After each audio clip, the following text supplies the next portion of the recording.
नमस्कार। मैं हूँ साहिल और आप देख रहे हैं discover Rajasthan. Know your beautiful Rajasthan and Rajasthani culture with me. Welcome in discover Rajasthan. तो कल हमने देखा था थार मरुस्थल के बारे में पढ़ा था और हमने क्या पढ़ा था उसमें। जो बालू का स्तूप पाए जाते हैं किस प्रकार के पाए जाते हैं, तारा स्तूप, अवरोधी, शब्र काफीज, ये बहुत ज़्यादा इंपॉर्टेंट है। इनके बारे में हमने डिटेल से पढ़ा था और इन पे क्या बार बार क्वेश्चन भी आता है। तो अब हम आगे देखेंगे थार के मरुस्थल के बारे में। थार का मरुस्थल।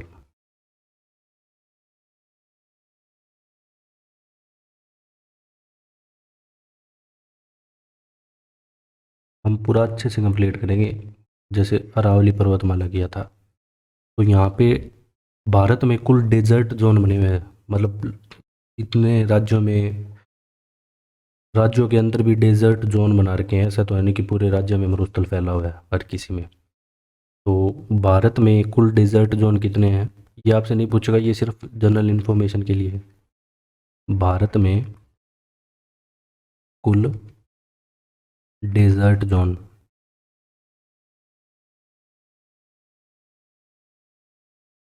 ये है 142, 142। और राजस्थान में कितने हैं इनमें से? 85। मतलब 142 में से 85 डेजर्ट जोन सिर्फ राजस्थान में है। अब क्या हुआ कि हमें क्या विस्तार को रोकना है मरुस्थल को, क्योंकि ये हमें एक तरीके से नुकसान पहुंचा रहा है। ये भूमि को अनुपजाऊ बना रहा है और रेत आगे बढ़ भी रही है। डेजर्ट जोन को देखते हुए केंद्रीय भूजल बोर्ड ने राजस्थान के मतलब कुछ क्षेत्र हैं वहाँ पे जल दोहन क्या होता है कि अंदर से ज़मीन से जो जल निकाला जाता है मोटरों द्वारा, या और भी आजकल आधुनिक तकनीकें आ गई है, तो वो उनको रोक लगा दी गई है। तो वो कौन कौन सी जगह है? जैसे जोटवाड़ा जयपुर है, पुष्कर अजमेर के अंदर लगा दी, रानीवाड़ा सांचौर जालौर में, बहरोड अलवर में, श्री माधोपुर सीकर में और मंडावा झुंझुनू में। यहाँ पे ये आपसे नहीं पूछा जाएगा, ये सिर्फ जनरल इन्फॉर्मेशन के लिए। अब क्या है कि थार के मरुस्थल है तो उनके विकास, उन्हें हरा भरा बनाने के लिए कुछ ऐसी संस्थाएं स्थापित की गई है जो कि सहयोग दे रही है बहुत ज़्यादा लोगों को और राजस्थान को कि कैसे हम भूमि को उपजाऊपन बढ़ाया जाए, वह थार के मरुस्थल के विस्तार को रोका जाए। तो इसके लिए पहली संस्था है, ये कितनी बार ही पूछ लो, मतलब ये पेपर में आती आती है। इसे कहते हैं काजरी, CAZRI, काजरी। हिंदी में इसको काजरी ही लिखते हैं ऐसे। और इसकी जो फुल फॉर्म होती है काजरी की, ये होती है central arid zone research institute. सी से हो गया सेंट्रल,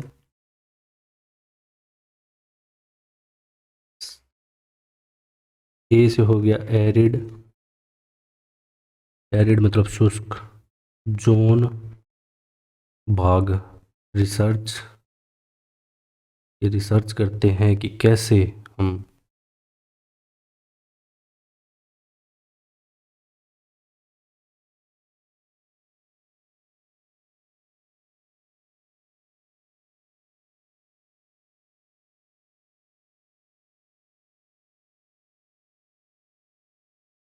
ये क्या रिसर्च करते हैं कि कैसे हम इंस्टीट्यूट मरुस्थलीकरण को कैसे रोका जाए, व किस प्रकार से भूमि को उपजाऊपन को बढ़ाया जाए। तो हमें ये लिखने के बाद हमें ये जानना होगा कि इसकी स्थापना कब हुई थी। तो आपको इसकी स्थापना याद रखनी है, एक काजरी कहाँ पे है ये याद रखना है, इसकी स्थापना याद रखनी है 1949। ये आपको, सॉरी, 1959 है, 1959। ये आपको याद होना ही होना चाहिए दिमाग के अंदर। और किसके सहयोग से बना ये भी आपको पता होना चाहिए। तो ये बनाया गया है अमेरिका और यूनेस्को, अमेरिका प्लस यूनेस्को, और केंद्र सरकार के द्वारा स्थापित है ये। और इसका जो हेड ऑफिस है, हेड क्वार्टर कह दो, हेड ऑफिस कुछ भी, तो इसका हेड क्वार्टर कहाँ पे है? ये है जोधपुर के अंदर।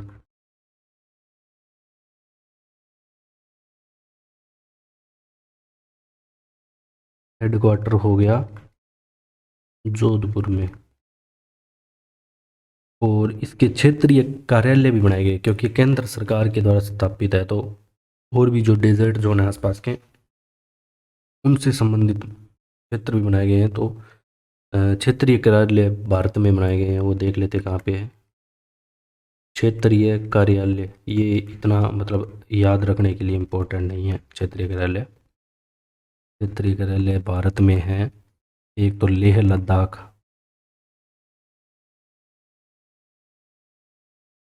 एक है भुज गुजरात में। लेह लद्दाख में ठंडा रेगिस्तान है। ये लेह लद्दाख J&K में था, अब तो अलग हो गया, लद्दाख में है, मतलब सिर्फ।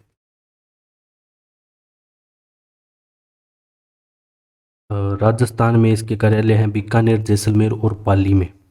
राजस्थान में कहाँ पे है अलग से? राजस्थान में इसके हैं, एक तो है बीकानेर,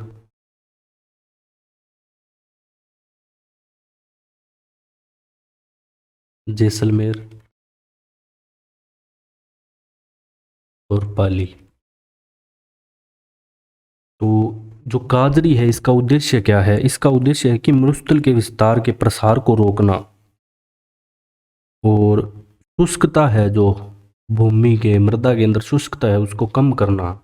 उसके एकदम से तो कम हो नहीं सकती, तो इसके प्रयासरत रहना लगातार कि कैसे कम किया जाए, क्या क्या, किन किन टेक्निक्स का हम उपयोग कर सकते हैं ताकि ये कम हो जाए। ठीक है, तो अगला जो है हम पढ़ रहे हैं आफरी के बारे में। आफरी, AFRI। आफरी की फुल फॉर्म होती है शुष्क वन अनुसंधान संस्थान या arid forest research institute.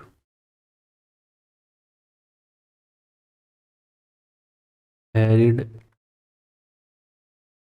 Forest research institute.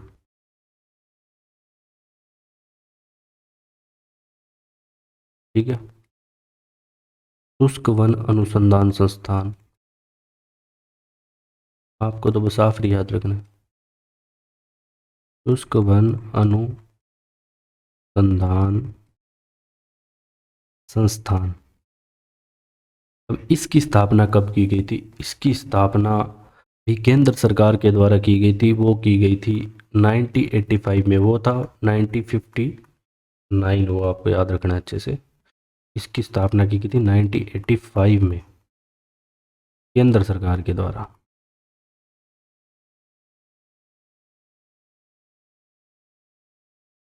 और इसका हेड ऑफिस है, वही हेड क्वार्टर या हेड ऑफिस, वो है जोधपुर में। उसका भी काजरी और आफरी दोनों जोधपुर में, आपको याद रखना है, इनकी डेट याद रखनी है। इनके कोई भी क्षेत्रीय कार्यालय नहीं है ये, और ना ही इन्हें किसी आफरी को किसी देश के सहयोग से बनाया गया, ये इनको बनाया गया केंद्र सरकार के द्वारा। तो इसका उद्देश्य क्या है? इसका उद्देश्य है कि मरुस्थल में ऐसी वनस्पति लगाना जो सूखा सहन कर सके, मतलब बिना पानी के भी अपना सूखा सहन कर सके और हरा भरा बना सके, और उसकी उपजाऊ क्षमता को बढ़ा सके। जैसे नागफनी है, ग्वार पाठा हो गया, बिलायती बबूल हो गया, ये ऐसे। अब क्या कि कुछ कार्यक्रम है जो बार बार एग्जाम में आते हैं।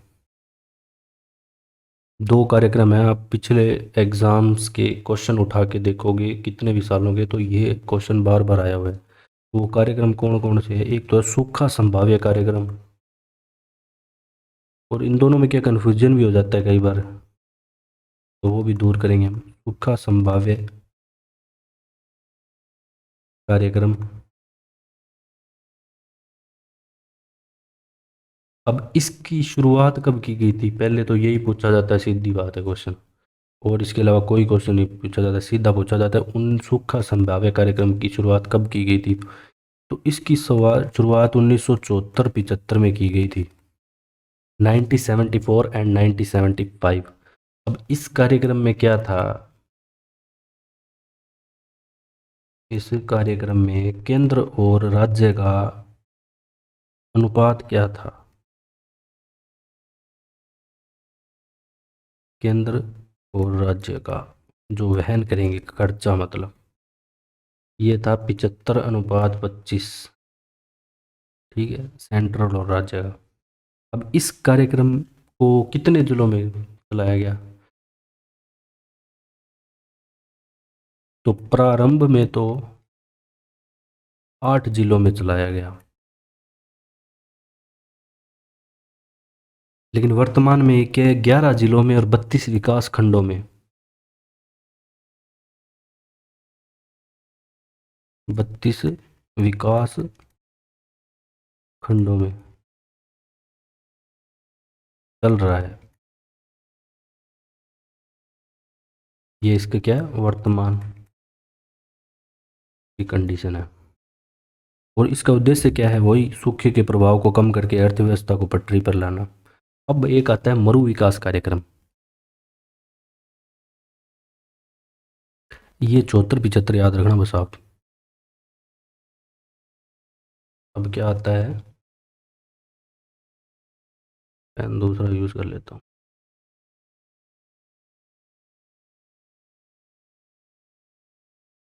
नेक्स्ट आता है,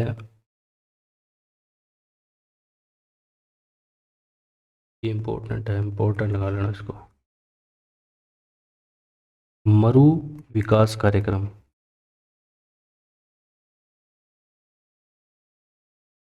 अब इसकी शुरुआत कब होती है, ये भी बहुत ज़्यादा इम्पोर्टेंट है। इसकी होती है 1977-78 में, याद रखना ये। और केंद्र और राज्य के का अनुपात क्या है,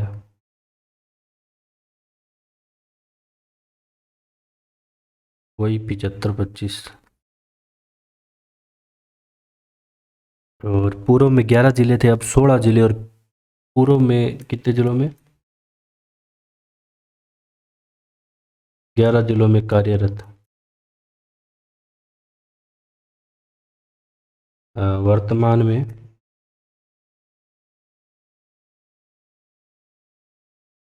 16 जिले व 85, इतने नहीं पूछा जाएगा, 85 विकास खंडों में।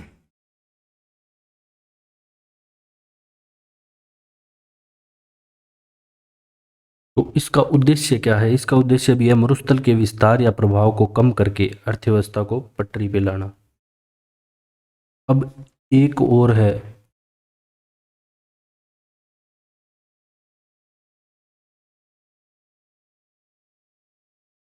तो अगला हमारा रहेगा समन्वित व्यर्थ भूमि विकास कार्यक्रम। नेक्स्ट स्लाइड में देखेंगे, समन्वित व्यर्थ भूमि विकास कार्यक्रम। वो दो ज़्यादा इम्पोर्टेंट थे, ये इतना याद रखना जरूरी नहीं है।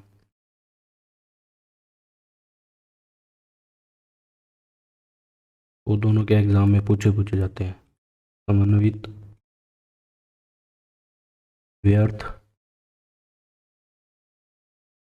भूमि विकास कार्यक्रम। अब ये कब चालू हुआ था, सन क्या था इसका, ये जो शुरुआत हुई थी वो हुई थी 1992-93 में। ठीक है, वो ज़्यादा याद रखना। सूखा संभाव्य हुआ था 1974-75, और मरु विकास कार्यक्रम हुआ था 1977-78 में। तो समन्वित व्यर्थ भूमि कार्यक्रम राज्य सरकार के द्वारा चलाया गया है, कार्यक्रम है, कार्यक्रम है सॉरी। और इसमें पहले जो जिले थे 10 थे, अब 18 कर दिए गए हैं। पूर्व में ये चलाया गया था 10 जिलों में। ये वर्तमान में 18 जिलों में चल रहा है ये।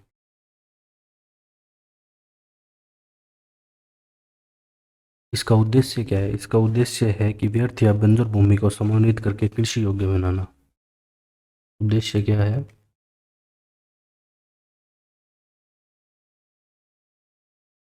इसका उद्देश्य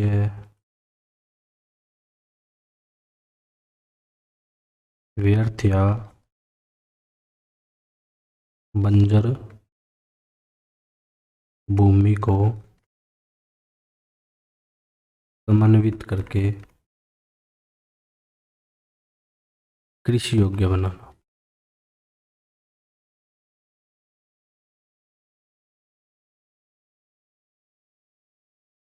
तो अब हमने ये क्या कि वो स्तूप देख लिए थे, ठीक है।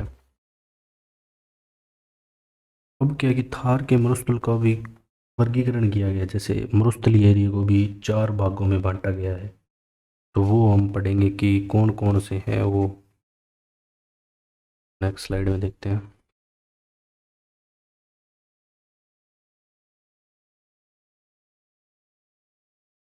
मरुस्थलीय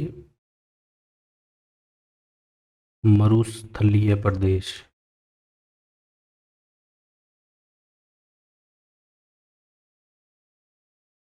तो हमारा मरुस्थलीय प्रदेश है, उसको 4 वृहद भू आकारिक प्रदेशों में विभक्त किया गया है। कितने? 4 वृहद, ये बहुत ज़्यादा इंपॉर्टेंट है, भू आकारिक प्रदेश में विभक्त किया गया है।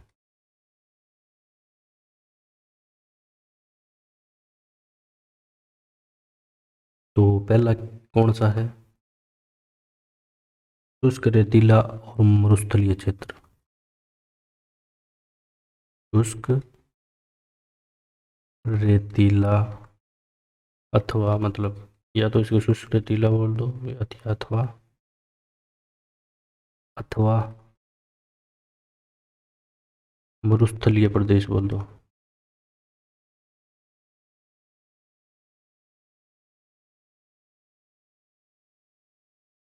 दूसरा है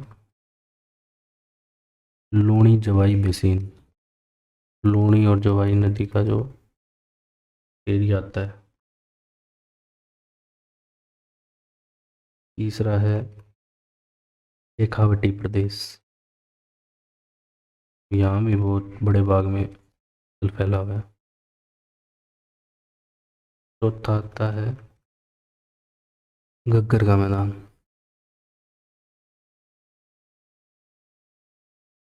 घग्गर का मैदान।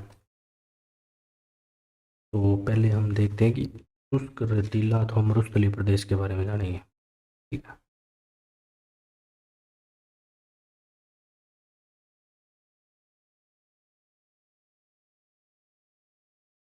शुष्क, रेतीला अथवा मरुस्थलीय प्रदेश।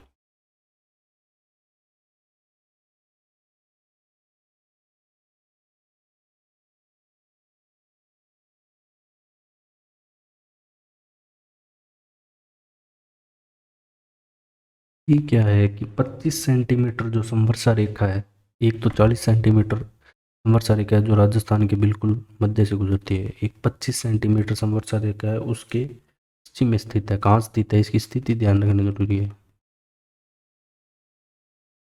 25 सेंटीमीटर समवर्षा रेखा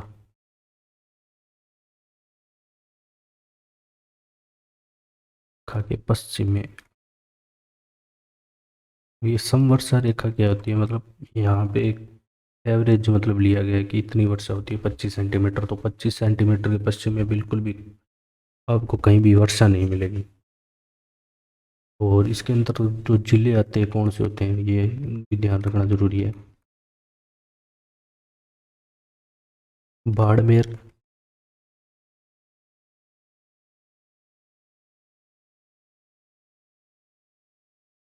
बाड़मेर, जैसलमेर, बीकानेर और जोधपुर और चूरू जिलों के पश्चिमी भाग। और जोधपुर, ये जो जोधपुर व चूरू जिले हैं इनका सिर्फ पश्चिमी भाग सम्मिलित है इसमें।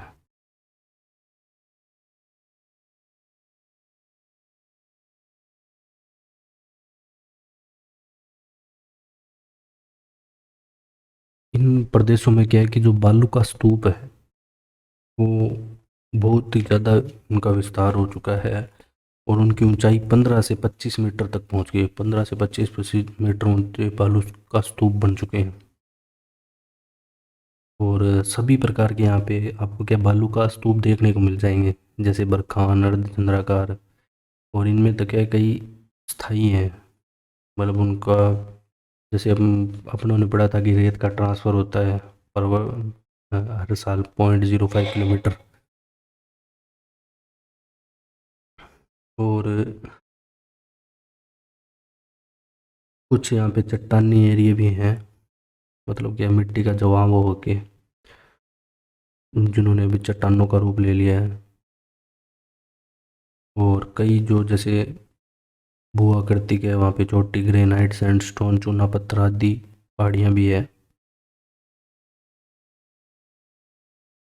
तो आपको छोटे चट्टानी जमाव है वो कहाँ मिलेंगे, और ये आपको याद रखने की जरूरत नहीं है। मेन तो ये दो ही थे, तिथि और जिले कौन से। ठीक है, तो जो देख लेते हैं फिर भी। छोटे चट्टानी जमाव, छोटे चट्टानी जमाव, ये आपको मिलेंगे आप फलोदी में और चंदन सोगरा क्षेत्र में।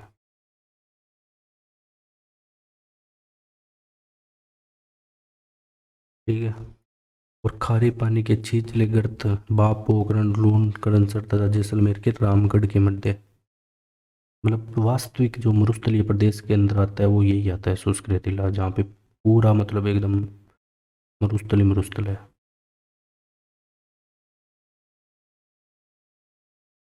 खारे पानी के छिछले गर्त और देख लेते हैं। खारे पानी के छिछले गर्त ये मिलेंगे,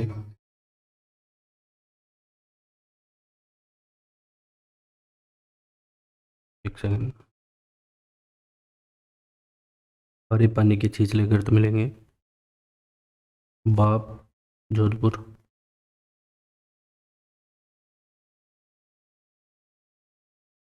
बाप, पोखरण, लूण, करंसर, बीकानेर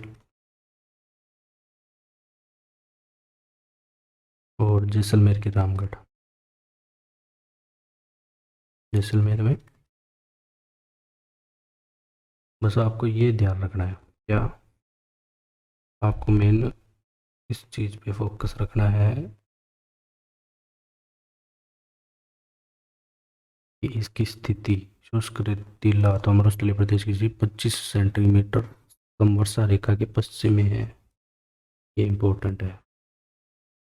और एक ये ध्यान रखना है, इसमें जो जिले आते हैं वो बाड़मेर, जैसलमेर, बीकानेर और जोधपुर और चूरू जिले के आता है पश्चिमी भाग।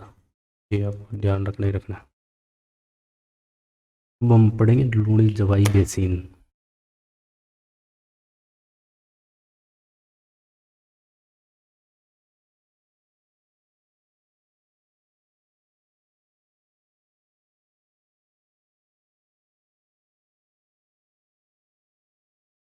लूणी जवाई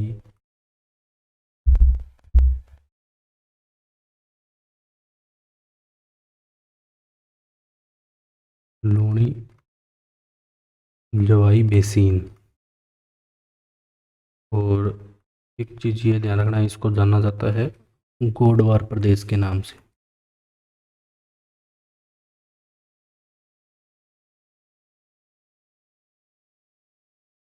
अब यह क्षेत्र कौन से जिलों में फैला हुआ है, ये अपने को ध्यान रखना है, जिले कौन से आते हैं अंतर्गत।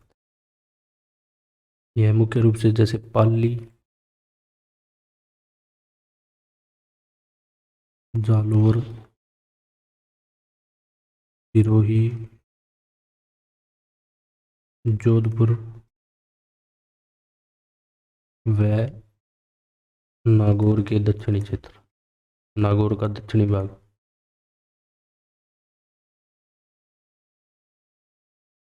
यहाँ पे फैला हुआ है। तो ये आपको ध्यान रखना है, ये पाली, जालोर, सिरोही, जोधपुर व नागौर के दक्षिणी भाग में फैला हुआ है लूणी जवाई बेसिन। लूणी जो नदी है वो अजमेर के नागपाट से निकलती है, ठीक है। और दक्षिण पश्चिम में प्रवाहित होती है, कच्छ के रन तक जाती है लूणी नदी। नदियों का जो टॉपिक है वो पावा तंत्र के अंतर्गत करेंगे। इसकी अनेक शाखाएं हैं, जैसे जवाई, कुइया, बांडी, मीतरी, सूकड़ी। ये लूणी की नदियाँ हैं सहायक। और ये ऐसे नहीं है कि पूरे साल ही बहती है।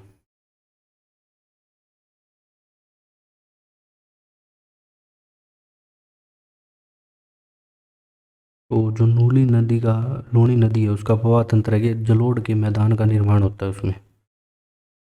इसलिए इसको नाम लूणी बेसिन या गोडवार प्रदेश नाम दिया गया, ठीक है।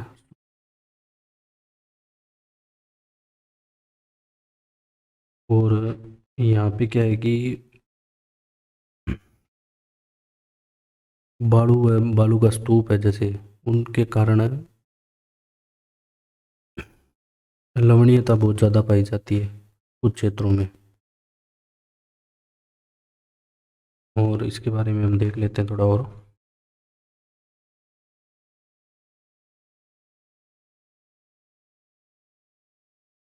हाँ, बस आपको इसमें इतना ही ध्यान रखना ज़रूरी है कि इसमें ज़िले कौन से हैं, और बाकी जो लूणी नदी है इसके बारे में हम पूरा अपवाह तंत्र के अंतर्गत पढ़ेंगे। अभी हम सिर्फ थार के मरुस्थल को पढ़ रहे हैं। नेक्स्ट हम जाते हैं अब तीसरे पे, शेखावटी प्रदेश।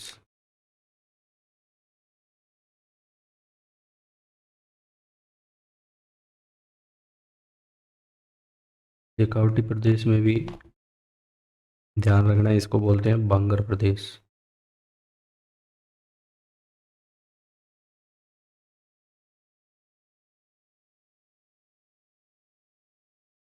अभी इसमें कौन कौन से जिले आते हैं इसके अंतर्गत, ये तो आपको ध्यान रखना है। जिले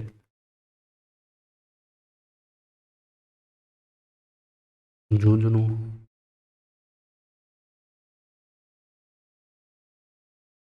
सीकर, चूरू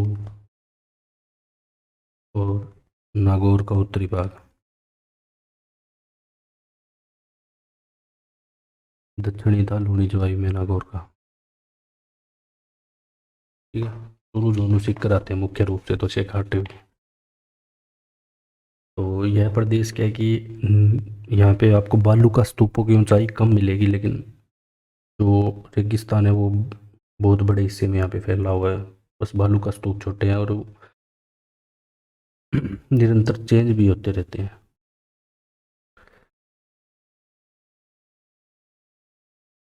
यहाँ पे क्या है कि जो आपको नदियाँ मिलेगी ये अंतः प्रवाहित क्षेत्र के अंतर्गत है, अंतः प्रवाहित। क्योंकि यहाँ पे क्या है, नदियाँ कुछ दूरी तक बहकर विलुप्त हो जाती है। इनमें जैसे मेघा और रूपनगढ़ है। मेघा और रूपनगढ़ जो अरावलियों की पहाड़ियों से निकलकर संबल झील में गिर जाती है। और कांतली नदी भी अरावली से निकलकर उत्तर पश्चिम में प्रवाहित होते हुए राजगढ़ के निकट रेत में समा जाती है। तो इसमें क्या है कि अधिक वर्षा होने से बालू का स्तूपों के ऊपर वनस्पति पाई जाती है, मतलब हरे भरे हैं जो जितने भी बालू का स्तूप है। और अधिकांश जो बालू का स्तूप है वो अर्धवृत्ताकार है। अनेक लवणीय रन भी है यहाँ पे,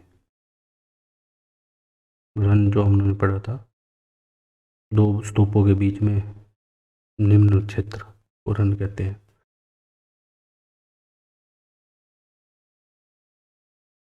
और सांबर की नमक झील जो न केवल राजस्थान से अपितु भारत में भी नमक के उत्पादन के लिए प्रसिद्ध है। ये सांबर झील क्या है कि जयपुर से लगभग 65 किलोमीटर पश्चिम में है। संपूर्ण झील 25 किलोमीटर लंबी है।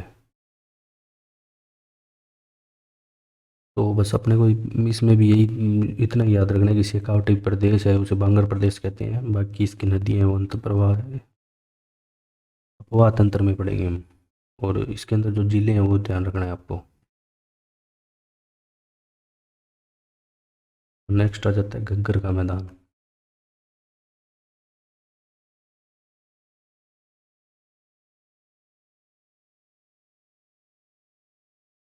घग्गर के मैदान में सिर्फ दो ही जिले हैं, गंगानगर और मानगढ़। गंगानगर,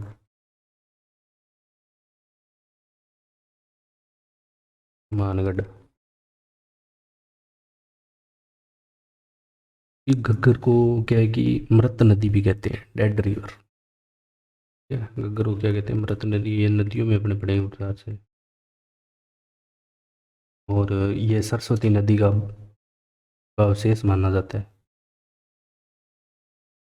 और इसका क्या अपवाह तंत्र तो पूरा स्पष्ट है मतलब, लेकिन ये भी सिर्फ वर्षा काल में ही प्रवाहित होता है पानी इसमें।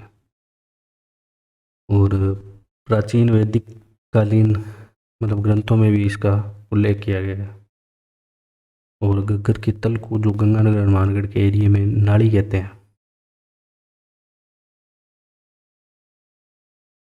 और अब वैसे तो यहाँ पे भी बालू का स्तूप वगैरह पाए जाते हैं, लेकिन जो इंदिरा गांधी नहर है सिंचाई सुविधाओं के कारण यहाँ पे अ,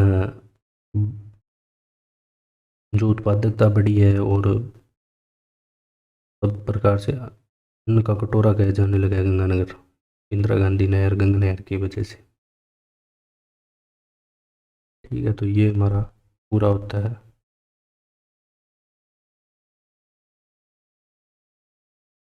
अब हम देखेंगे कि जो समवर्षा रेखा है उनके बारे में थोड़ा मैप में देख लेते हैं।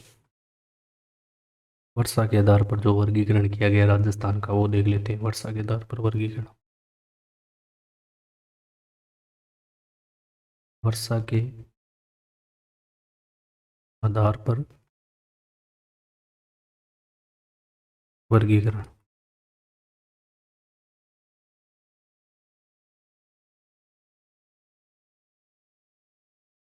एक रफ मैप बना लेते हैं।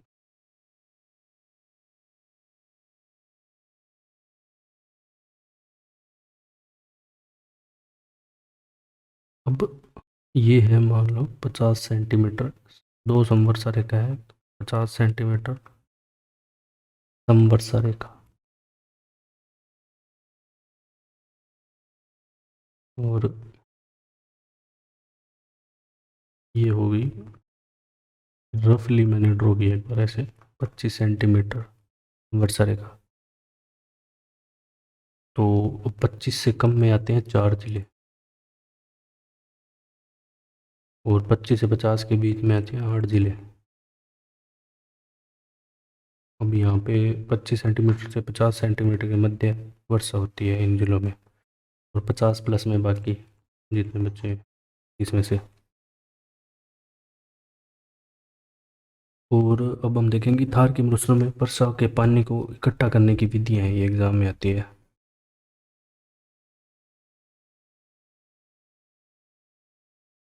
थार के मरुस्थल में वर्षा के पानी को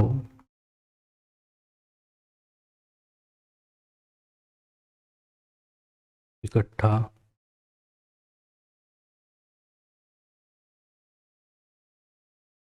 इन विधियों के नाम पूछे जाते हैं।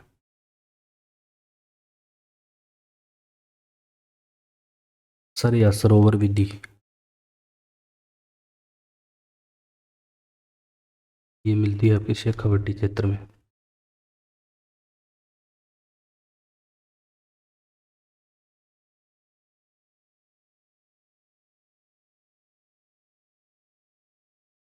झालरा या नाड़ी विधि।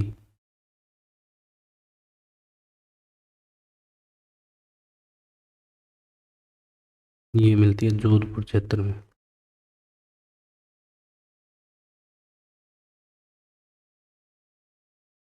और समस्त मरुस्थलीय प्रदेश में मतलब टांका विधि तो सब जगह ही है। समस्त मरुस्थलीय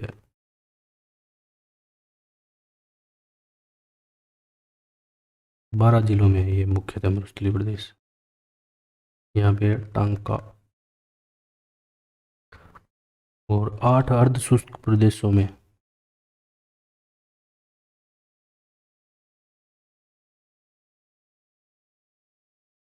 अर्ध शुष्क मरुस्थलीय प्रदेश में टोबा। और सीमावर्ती जिलों में कोई व बेरी।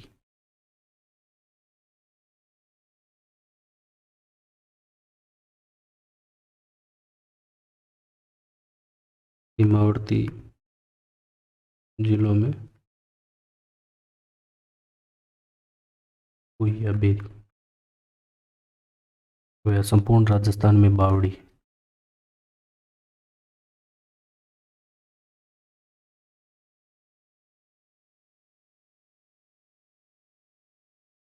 ये अपना जो थार का मरुस्थल है ये कंप्लीट होता है।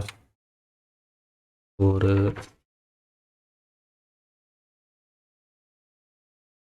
की जोर दिन पढ़ लेते हैं।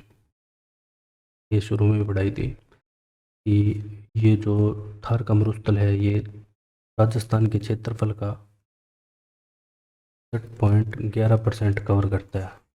ठीक है। और यहाँ पे जो जनसंख्या है वो कितनी होती है, निवास करती है कुल जनसंख्या की 40%। सबसे सघन बसा हुआ है। ठीक है, ये ध्यान रखें।